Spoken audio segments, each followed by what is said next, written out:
has a doctor that is sort of in this, her natural space is this hyper-rational space.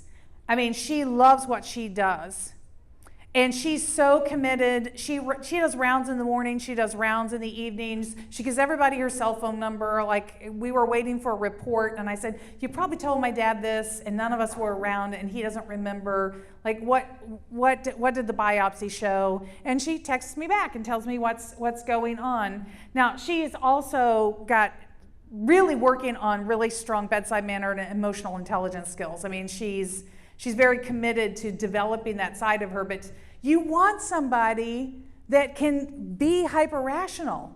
When you're in a situation like that, that's who you want to be your doctor. Somebody who's going to be laser focused, not get into the feels, but really focus on the healing, right? So all of these are strengths until they're misapplied to the wrong situation, the wrong area of your life, because they're like me. Right? You're on the drive you do all the time and you almost miss the exit, right? I caught my brain, but these guys, they'll take you and you'll miss the exit every time. They'll just carry you right down the path of least resistance. Thoughts, feelings, and actions. And so instead of getting what you want, these liars are going to tell you that they can help you avoid pain. They're going to tell you that people are going to like you more. They're going to tell you that you're going to achieve something that you want to achieve. Just stay on the path with them. But that is going to come at a cost. It's going to come at a cost of your relationships. It's going to come at a cost of your personal well-being, if you're burning out. It's going to have a cost to you, but you don't have to be in that place. So let's look at the alternative. So we had the other side of the brain that was so atrophied, and I said, you gotta work on building that. So how do you build the neural superhighway? So we don't have the sad little atrophied neural pathway, but we have the same strength that we have inherently in our body. Well, in the research, positive intelligence research, this is what was identified as the 5 superpowers you can build that really allow you to activate your sage brain. And the sage brain is basically just always saying, what's the gift? What's the opportunity here? Yes, we're not saying pretend like that's not a challenge. Pretend like that's not a problem. That's not what this is about at all. We want to acknowledge this is a problem. This isn't good. It's fine to acknowledge those things. But what we don't want to do is just sit in this. So let me ask you this question.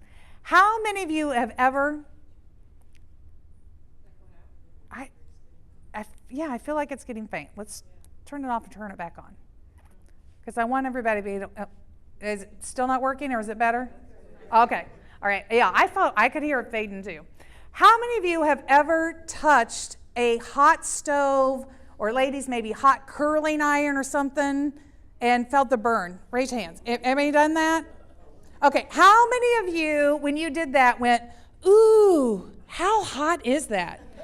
I wonder if I'm getting a 2nd degree burn. Do you think it might burn all the way to the bone? Might I see my bone? Did you do that?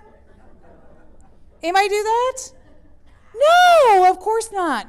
Sitting with your lopsided brain and allowing them to just regurgitate on what's the problem, what's the challenge here, and just stay in that negative thinking. So we have negative thoughts, negative feelings, negative actions, negative thoughts. If we stay in that superhighway operating system, it's the same thing as keeping your hand on the stove till you get all the way to the bone. You don't need to do that. You can say, my dad, he's just doing so amazing at this. This is his 3rd time with cancer, his 2nd time with this type of lymphoma.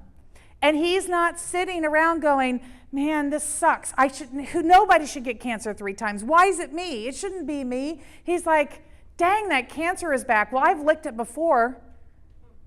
What do we need to do, doc? Tell me what we need to do. I'll do whatever you tell me to do. Right? He's not sitting and wallowing. Yeah, it sucks. Yeah, he shouldn't. He's a good man. He shouldn't.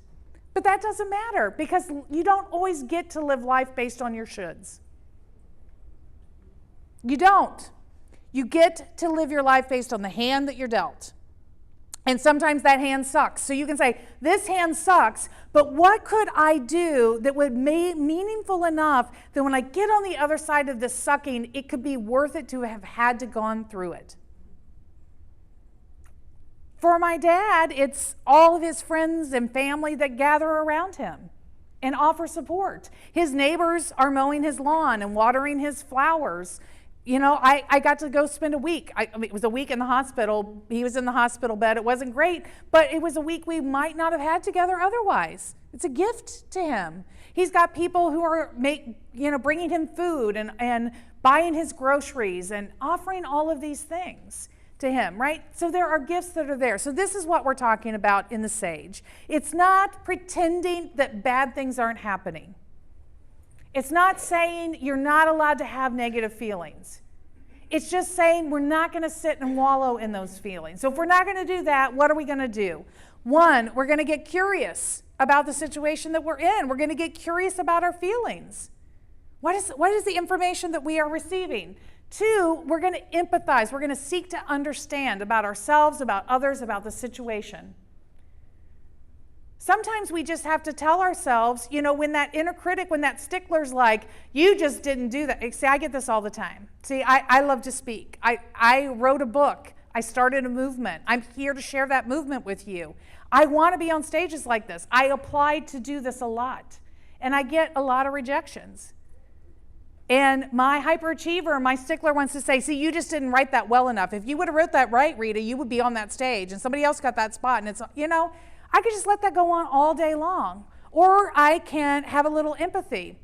That pitch didn't work. I wonder what didn't work about it. How could I find out some more information? It's okay. Not every pitch is going to land, Rita. You'll get the next one. Some will and some won't. It'll be okay.